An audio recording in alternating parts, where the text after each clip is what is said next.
Queremos honrarte, queremos honrar a tu Hijo, a nuestro Señor y Salvador.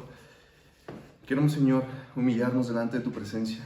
Queremos reconocer que somos unos inútiles y que dependemos completamente de ti.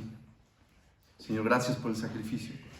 Gracias por Cristo Jesús, que nos trae a vida nueva, a vida eterna, a vida abundante y toda bendición espiritual, Señor. Traes a nuestras vidas.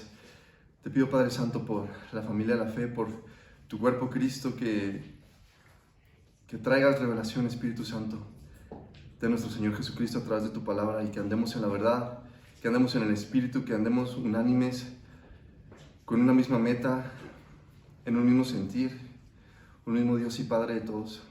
Señor, te pido que uses mi boca para hablar tu palabra y hablar verdad, y quites todo pensamiento que venga de mi carne, todo pensamiento que no provenga de ti, Señor, sino que sea todo exclusivamente para edificación del cuerpo, para traer convicción de pecado, arrepentimiento, vida nueva, perdón de pecado, Señor, y fruto espiritual a la vida de mis hermanos y mis hermanas y a mi vida, Señor.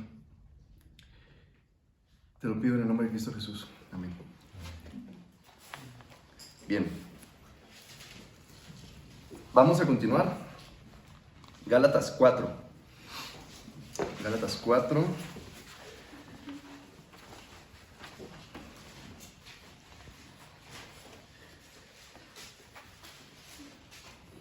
Vamos a ponernos al corriente, al contexto con lo que va a empezar aquí el hermano Pablo a compartir, con lo que Dios va a estar hablando a través de su vida. En los primeros 3 capítulos, y en el 4, y en el 5, y en el 6, y en todos los capítulos, es una exhortación a los hermanos que se están congregando en las iglesias de Galacia. Ya estuvimos hablando de esto, pero nada más para no perder como el enfoque de por qué se está diciendo esto, cuál es el motivo, cuál es el fundamento de esta exhortación, ¿no? En las iglesias, en el primer viaje misionero, cuando va Pablo a llevar el evangelio a estos lugares en Galacia, él tiene mucha oposición de parte del cuerpo del pueblo judío que está ahí haciendo contra a la predicación de Pablo. De hecho, nosotros vemos que en su primer viaje misionero, pues ya lo daban por muerto, ¿no? En el primer viaje no se tuvo que esperar a hacer como fama o hacer nombre, ¿no? De Pablo, el predicador, el apóstol, para que lo trataran mal. Luego, saliendo en unos años, bueno, no fue luego, ¿verdad? Pero aproximadamente 14 años después, pero no esperó a que tuviera mucha revelación, mucha madurez, el decir, ya estoy listo para ir a compartir el evangelio, no, ya estoy listo para ahora sí venga lo que venga, sino que en el sentir del Espíritu de Dios, él es movido para llevar el evangelio a todas las personas. Su ministerio, pues en realidad a los gentiles. Entonces, estando en Galacia y llevando el evangelio a las iglesias, bueno, más bien a las personas, y formando iglesia en Galacia, Pablo se retira de ahí, y cuando se retira él se entera de las noticias que lo que había trabajado en la región de Galacia pues estaba siendo contaminado, en pocas palabras estaba siendo destruido, porque los judíos que estaban ahí estaban contaminando el evangelio, convenciendo, dice Pablo, ¿no? Hechizando a los gálatas, en cuanto a que tenían que hacer cosas para poder obtener su salvación, que tenían que hacer ciertas cosas, en resumidas cuentas, pues la ley mosaica, ¿no? La Torá, para poder alcanzar la salvación. Y comienza Pablo con la reprensión y con la exhortación, reprensión a los que estaban predicando este evangelio contaminado, y dice Pablo, no que haya otro, solo hay un evangelio. Pero exhortación a los hermanos que habiendo comenzado en el Espíritu, dice Pablo el capítulo anterior, van a terminar en la carne. Entonces continúa Pablo en este capítulo con este mismo sentido de exhortación, que igual, hermanos, es totalmente aplicable en nuestra vida. De cualquier manera, es 100% aplicable en nuestra vida, porque aunque hayan pasado 1900 y fracción de años desde que se escribió esta carta, la salvación sigue siendo por gracia a través de la fe en nuestro Señor Jesucristo. Entonces es de pie a pa aplicable en nuestra vida. Vamos a comenzar. El versículo 1 y 2 Dicen, pero también digo, entre tanto que el heredero es niño, en nada difiere del esclavo, aunque es señor de todo, sino que está bajo tutores y curadores hasta el tiempo señalado por el Padre. Aquí hay dos maneras de ver estos dos pasajes, estos dos versículos. La primera, que lleva a la segunda. La primera es respecto a la nación judía. Antes de Cristo eran como niños sujetos a la obediencia de sus tutores a la espera del tiempo indicado por el Padre para tener dominio legal de lo que le pertenece a él. Hablo de la nación judía. ¿Ok? Esto lleva a lo otro, a la segunda manera de ver este versículo, que es el ser humano individual, tú y yo, cada uno de los que estamos aquí. Antes de Cristo estábamos sujetos a esclavitud de los tutores que nos enseñarían estrictamente hasta que el Padre estableciera el tiempo oportuno para recibirlo todo. Hay que pensar en qué tiempo Pablo está escribiendo esto, ¿ok? Es un tiempo en donde la servidumbre y la esclavitud era legal. Estamos hablando de Roma, ¿no? En el año aproximadamente entre el 55 y el 65, entonces era legal tener esclavos. Tú podías comprar los esclavos tenían hijos y seguían siendo tus esclavos, le podías dar la libertad a tus esclavos. Entonces, ¿qué pasaba cuando un señor de casa tenía hijos y este señor pues obviamente tiene una herencia para con sus hijos?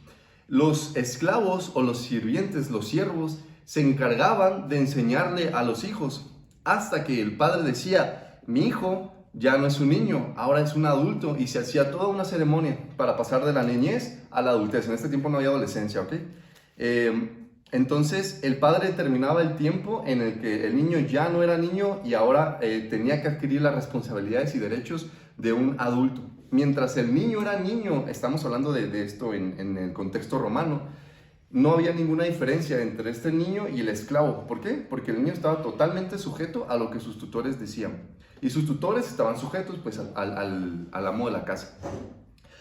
Cuando llegaba el momento de adquirir sus derechos en esta edad adulta, ya cuando el padre decía ya es un adulto, entonces había diferencia entre un esclavo y este niño. ¿Por qué? Porque este niño, que ya no era niño, es dueño de todo y el esclavo no.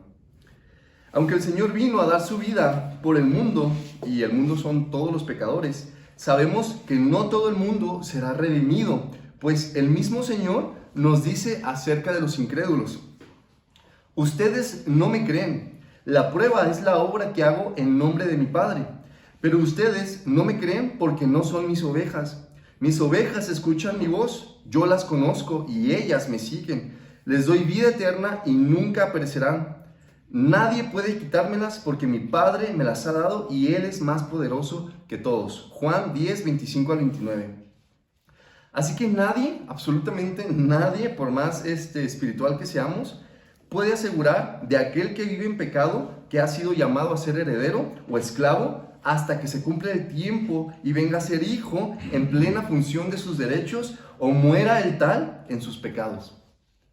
Nadie puede decir, tú has sido llamado a ser heredero o has sido llamado a ser esclavo hasta que no veamos el fruto espiritual, que es con lo que los hijos discernimos, el fruto espiritual, o hasta que el tal muera en sus pecados. Hablo de, ¿hay arrepentimiento o no hay arrepentimiento? Del versículo 3 al 5 dice, así también nosotros, cuando éramos niños, estábamos en esclavitud bajo los rudimentos del mundo. Pero cuando vino el cumplimiento del tiempo, Dios envió a su Hijo, nacido de mujer y nacido bajo la ley, para que redimiese a los que estaban bajo la ley, a fin de que recibiésemos la adopción de hijos. Siendo niños, nada sabemos y permanecemos sujetos a la norma básica de la creación. ¿Cuál es esa norma básica de la creación? A toda acción corresponde una reacción, es causa y efecto. Pues más explicado para los niños es, si haces cosas buenas o malas, vendrán consecuencias buenas o malas. Haces algo, sucede algo. No haces algo, puede o no suceder algo. Aquí, si a un niño tú le dices, eres heredero de absolutamente todo, este niño en su desconocimiento, en su total inmadurez, pues se va a comportar mal, se va a comportar altivo, se va a comportar orgulloso, se va a comportar pisoteando a los demás, porque pues es un niño, es soberbio, es orgulloso, es pecador, porque no tiene control de sí mismo, porque no tiene ninguna clase de madurez. Dile eso al niño que es esclavo, dile eso al niño que es el heredero de todo, y los dos se van a comportar de la misma manera. Por eso se es hijo y se es hijo en plena función de sus derechos hasta que llega la madurez en Cristo Jesús, hasta que llega la revelación del Evangelio de Cristo Jesús, del arrepentimiento, del perdón de pecados y del fruto espiritual. Recordemos a quiénes está dirigida esta carta. No es para un montón de gente desconocida, no es para incrédulos, para no creyentes, y tampoco es para detractores del Evangelio, esos que siempre están peleando contra los que predican el Evangelio, sino para las iglesias en Galacia, ¿ok?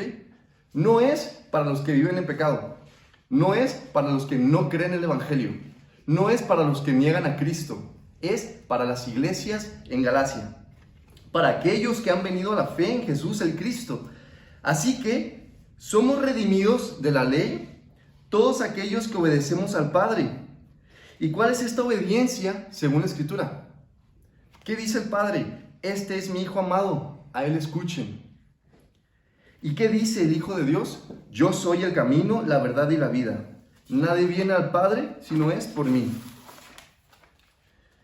Si me conocieran, también a mi Padre conocerían, y desde ahora lo conocen y lo han visto.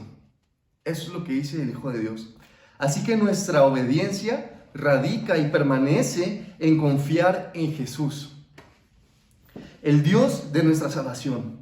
Él mismo vivió sujeto a la ley y la cumplió a la perfección, y luego se dio a sí mismo como sacrificio por muchos para hacerlos hijos de Dios, los cuales fueron redimidos de la ley. ¿Qué significa redimir? Quitarle a alguien una obligación, una pena, una tristeza.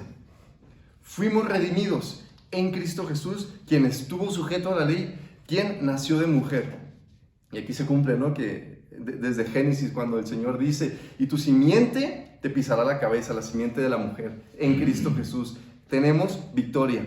En Cristo Jesús cumplimos de manera perfecta la ley. En Cristo Jesús somos llamados santos.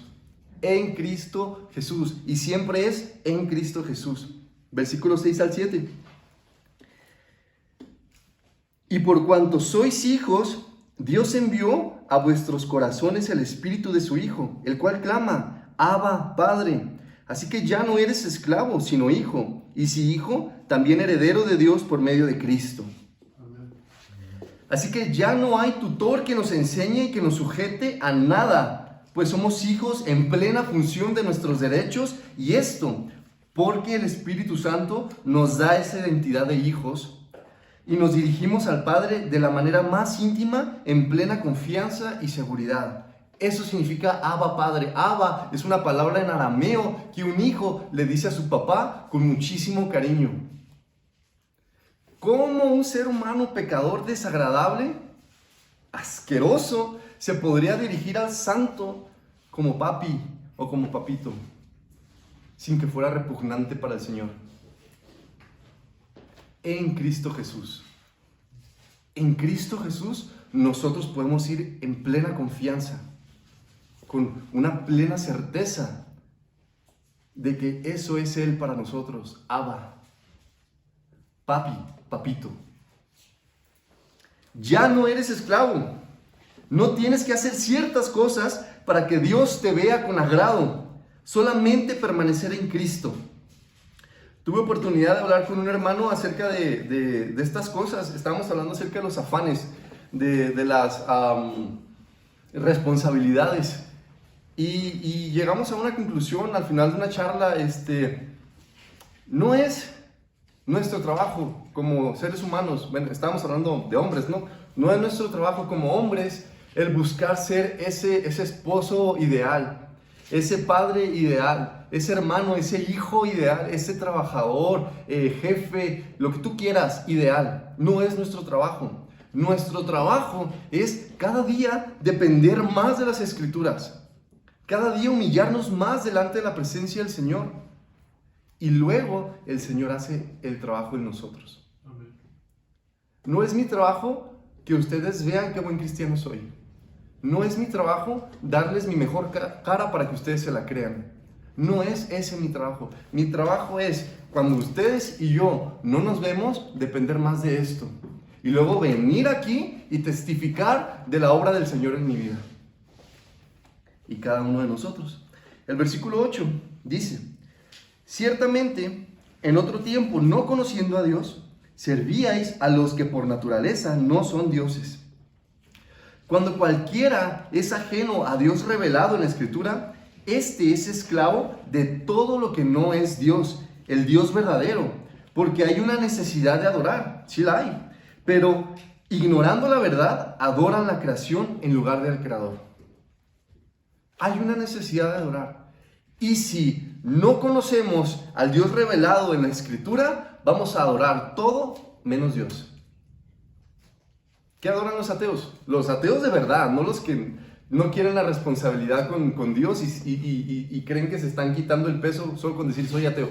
Los ateos de verdad, los que estudian ciencia, los que estudian conocimiento científico a base de hechos y de pruebas. ¿Qué adoran ellos? ¿La creación puede ser? A sí mismos. A sí mismos. ¿A sí mismos? ¿Al conocimiento? ¿A la reputación? Pero adoran algo y son idólatras. Cuando no conocemos al Dios verdadero, revelado en las Escrituras, adoramos todo. ¿Y qué es ese todo? Pues todo lo que puede incluir la creación, excepto al Creador. Versículo 9. Mas ahora, conociendo a Dios, o más bien, siendo conocidos por Dios, ¿cómo es que os volvéis de nuevo a los débiles y pobres rudimentos a los cuales os queréis volver a esclavizar? El ser humano, escuchen hermanos, el ser humano, ¿qué significa? Cada ser humano que ha existido, que está existiendo y que vaya a existir, puede conocer a Dios. Absolutamente todos. Es más, puede participar activamente en una iglesia, incluso tener una posición de liderazgo y enseñanza. Pero si no vive y permanece en Jesucristo, es un total desconocido para Dios. Y esto lo podemos afirmar al leer y meditar en Mateo 7:22. ¿Dónde dejé mi celular? Está ocupado. Es que ahí tenía el versículo.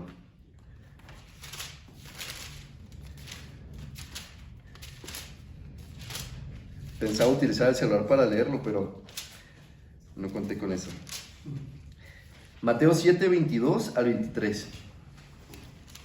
Dice: muchos me dirán en aquel día. ¿En cuál día? El día del juicio. Señor, Señor, ¿no profetizamos en tu nombre y en tu nombre echamos fuera demonios y en tu nombre hicimos muchos milagros? Y entonces les declararé. ¿Quién les declarará? Jesús. Nunca os conocí. Apartaos de mí, hacedores de maldad. ¿Qué significa? Que muchos van a morir creyendo ser cristianos y se van a ir al lago de fuego y azufre. Muchos. ¿Por qué? Porque ciertamente conocen de Dios, pero el Padre no los conoce a ellos. Ay, qué duro, ¿verdad? Y de nuevo, por eso la palabra dice, examínense, ¿en dónde están parados? La ley mosaica o la Torá es parte de estos rudimentos básicos del mundo, pues enseñan que haces lo bueno, te va bien, haces lo malo, te va mal. Pero no debemos menospreciarla, pues es la función de ella. ¿Cuál es la función de ella? Llevarnos a Cristo, lo veíamos la semana pasada. ¿Qué dice Jesús de esto? Ustedes estudian las Escrituras a fondo porque piensan que ellas les dan vida eterna. Pero las Escrituras me señalan a mí, dice Jesús. Sin embargo, ustedes se niegan a venir a mí para recibir esa vida. Juan 5, 39 al 40. Así que no es nuestro deber, ni nuestro trabajo, ni nuestra intención, ni nuestro sentir despreciar la Torá. No lo es. No lo es. Pero cumple una función: llevarnos a Cristo. conocer la santidad de Dios, la santa voluntad de Dios para el ser humano. Lo que Dios quiere para ti y para mí que seamos. ¿Y qué nos enseña la ley? No puedes cumplirme. No puedes. Necesitas un Salvador y Dios provee. Ese es Cristo Jesús. Versículo 10 al 11. Guardáis los días, los meses, los tiempos y los años. Me temo de vosotros, que haya trabajado en vano con vosotros. Los falsos maestros entre los hermanos en Galacia les estaban enseñando a guardar la ley para alcanzar salvación. Y Pablo considera el haber trabajado en vano con ellos por este comportamiento pecaminoso. Pablo predicó libertad en Cristo Jesús a través de la fe y la obra del Espíritu Santo. Y los hermanos estaban siendo tan contaminados que comenzando por el Espíritu, parecía que terminarían por la carne. La carrera de la fe se comienza y se termina en el Espíritu. La carrera de la fe no se comienza por la carne y se termina por la carne. No se comienza por el Espíritu y se termina por la carne. Se comienza por el Espíritu y se termina por el Espíritu. Si yo, hermano, he comenzado en el Espíritu y ahora estoy en la carne, ya no estoy en la carrera de la fe. Comienzo por el Espíritu y me muero por el Espíritu. O sea, no me muero porque el Espíritu me mate, me muero corriendo la carrera de la fe, viviéndola en el Espíritu, a eso me refiero. Versículo 12. Os ruego, hermanos, que os hagáis como yo, porque yo también me hice como vosotros. Ningún agravio me habéis hecho. Eso último lo vemos como parte del siguiente versículo. Os ruego, hermanos, que os hagáis como yo, porque yo también me hice como vosotros. Entonces, Pablo llegó a vivir como un gentil, no respecto a la idolatría y a las depravaciones, sino a no estar sujeto a cumplir las leyes. Entonces vamos a retomar este asunto del Evangelio. Cuando el Espíritu Santo trae convicción de pecado a nuestra vida, esa tristeza que describe la palabra, que es según Dios, produce arrepentimiento. Hermanos, ¿qué es el arrepentimiento? El arrepentimiento no es culpa. El arrepentimiento no es me siento mal porque hice esto malo y mañana se me pasa. Fui a una conferencia, fui a un evento, fui a una prédica y la neta me sentí bien mal porque ando en pecado. Y le voy a prometer y a jurar a Dios que ya voy a dejar de hacer esas cosas. Y pasan semanas y meses y estás donde mismo o peor. Arrepentimiento es un don de Dios para dejar lo que estabas haciendo. No en tus fuerzas, creyéndole a Dios en Cristo Jesús. Entonces, vivir como Pablo es vivir permaneciendo en Jesús, enamorados del Señor y dispuestos a darlo todo por amor a Él. Esa es la palabra que más van a encontrar y lo que más va a ser característico de un hijo de Dios, el amor. Lean 1 Corintios 13, cuando tengan tiempo. Lo contrario a vivir como Pablo sería vivir como hipócritas, haciendo méritos para alcanzar a Dios mientras el corazón está corrompido. Entonces, ¿de qué sirve que seas tan buena persona y que hagas tantas buenas cosas si tu corazón está podrido? ¿De qué sirve? ¿De qué les sirve a los hermanos que tienen tantos años en la iglesia?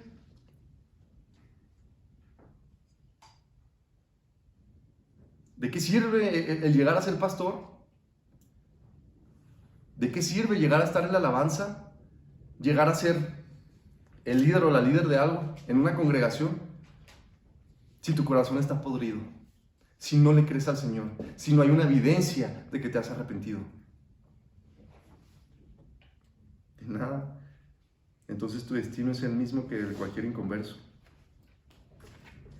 Versículo 13 al 16. Dice, pues vosotros sabéis que a causa de una enfermedad, voy a empezar a leer la mitad del 12 al 16. Ningún agravio me habéis hecho, pues vosotros sabéis que a causa de una enfermedad del cuerpo os anuncié el evangelio al principio, y no me despreciasteis ni me desechasteis por la prueba que tenía en mi cuerpo. Antes bien me recibisteis como a un ángel de Dios, como a Cristo Jesús. ¿Dónde pues está esta satisfacción que experimentabais? Porque os doy testimonio de que si hubieseis podido, os hubierais sacado vuestros propios ojos para dármelos. ¿Me he hecho pues vuestro enemigo por deciros la verdad? Seguramente no era el plan de Pablo ir en aquel viaje a predicarles el evangelio, pero aparentemente por una enfermedad tuvo que ir para ser atendido. Y estando ahí, les predicó, y la respuesta de los evangelizados en ese momento fue muy buena, y recibieron a Pablo como a Cristo mismo. Fue muy buena, lo recibieron gozosos por la noticia que les estaba llevando Pablo. Hermanos, hermanos, debemos ser humildes y humillados para recibir palabra de exhortación en la verdad de Jesucristo. ¿Andará alguno en su carne para irarse contra los hermanos que se mantienen en Cristo, o se humillará ante el Señor arrepentido de su conducta? Ese es el estilo de vida de un cristiano, de cualquiera que me pongas enfrente, y me incluyo. Humillados delante del Señor, porque nada somos. Somos peor que la basura. Somos nosotros, por nuestras propias obras y méritos, somos como el tamo, ¿no? Solamente espera ser quemado. Y ya, no hay nada más. Así que si nosotros tenemos algo de confianza, algo de esperanza en las promesas del Señor para nuestra vida, es en Cristo Jesús. Y siendo así, entonces me humillo delante de su santidad, porque yo soy muy perverso. Muy perverso. Soy tan perverso como el peor criminal del mundo, como el peor asesino, como el peor lo que ustedes quieran. Solamente es en Cristo Jesús. 17-18. Tienen celo por vosotros, pero no para bien, sino que quieren apartaros de vosotros para que vosotros tengáis celo por ellos. Bueno es mostrar celo en lo bueno siempre, y no solamente cuando estoy presente con vosotros. ¿Qué está diciendo Pablo, no? Cuando yo estaba con ustedes, no hombre, les encantó el evangelio, y lo defendían junto conmigo, y lo estaban viviendo, y estábamos predicándolo, y íbamos de aquí para allá. Y nomás me fui y pues ya. Ya no lo defendían. Estos falsos maestros solo quieren apartarlos de la verdad para que ya no anden en libertad, y les mostrarán grande celo por la verdad, pero luego querrán que ustedes se rindan a ellos y dependan de ellos y los celen a ellos como si fueran la verdad. El celo por lo bueno es bueno, pero debemos permanecer así siempre, todo el tiempo, y no solo cuando hay un santo entre ustedes. ¿A qué me refiero? A cuando hay un santo entre ustedes, me refiero a, ¿sabes qué? Va a venir fulanito y va a predicar, o va a venir sutanito y va a compartir el evangelio, y no, hombre, parece que toda la congregación levita, parece que toda la congregación anda en completa santidad, y nomás se va y vuelve a hacer exactamente lo mismo. El celo por lo bueno es bueno, pero tiene que ser así siempre. Tiene que ser así siempre. Y recuerden lo que hemos visto semanas pasadas. Si no tengo amor, nada soy. De nada me sirve absolutamente nada de lo que haga. Versículo 19 al 20. Hijitos míos, por quienes vuelvo a sufrir dolores de parto hasta que Cristo sea formado en vosotros. Quisiera estar con vosotros ahora mismo y cambiar de tono, pues estoy perplejo en cuanto a vosotros. Es doloroso el proceso en que alguien viene a la verdad y comienza a madurar, pues el maduro soporta al débil en la fe. Pablo hace referencia al parto cuando el nuevo creyente viene de la oscuridad a la luz, y parece que aquellos hermanos deseaban estar en la oscuridad por la confusión de la enseñanza de estos falsos maestros. Entonces, no sé si les ha pasado, predican y dan de su tiempo, esfuerzo y de todos sus recursos para que una persona reciba el evangelio y comience a caminar en el Espíritu después del arrepentimiento, que venga una vida nueva en Cristo Jesús. Y por X o Y razón, de repente se distancian, se separan y se enteran que este hermano o esta hermana está viviendo cosas que no son el evangelio. Y vas a donde esté ese hermano o esa hermana y le predicas el evangelio y expones y exhortas y enseñas qué es desagradable para Dios y qué es la voluntad de Dios para nosotros. Lo estás volviendo a parir. 21 al 27. Decidme, los que queréis estar bajo la ley, ¿no habéis oído la ley? Porque está escrito que Abraham tuvo 2 hijos, uno de la esclava y el otro de la libre. Pero el de la esclava nació según la carne, pues el de la libre por la promesa, lo cual es una alegoría, pues estas mujeres son los 2 pactos. El uno proviene del monte Sinaí, el cual da hijos para esclavitud. Este es Agar. Agar era la esclava de Abraham y de Sara, con la cual tuvo relaciones para adelantarse a la promesa. Porque Agar es el monte Sinaí en Arabia y corresponde a la Jerusalén actual, pues está junto con sus hijos, está en esclavitud. Mas la Jerusalén de arriba, la cual es madre de todos nosotros, es libre.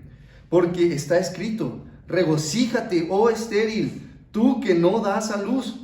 Prorrumpe en júbilo y clama, tú que no tienes dolores de parto, porque más son los hijos de la desolada que de la que tiene marido.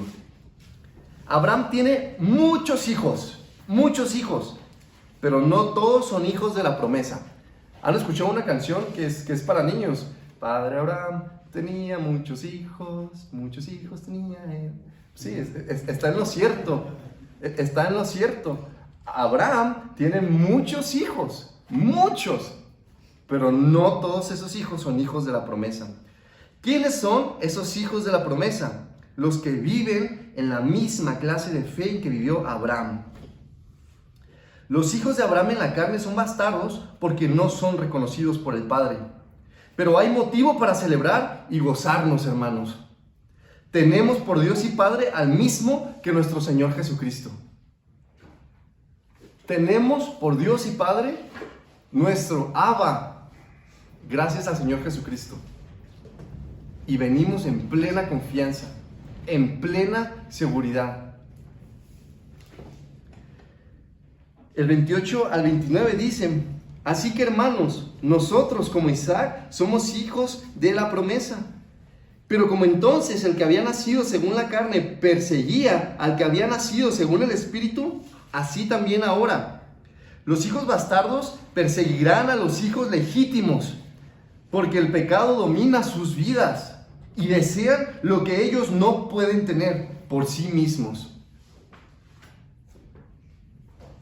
Y también nos gozamos por esto, porque si somos hijos, es en Cristo Jesús, según la promesa, a través de la fe, a través de la misericordia, a través de la gracia, es gratuito. Y del 30 al 31 dice: mas, ¿qué dice la Escritura? Echa fuera a la esclava y a su hijo, porque no heredará el hijo de la esclava con el hijo de la libre. De manera, hermanos, que no somos hijos de la esclava, sino de la libre. Vive seguro en tu identidad, hermano, y no permitas que los hijos de la esclava te esclavicen a sus pasiones y pecados, porque en Jesús somos hijos de la Jerusalén celestial para siempre.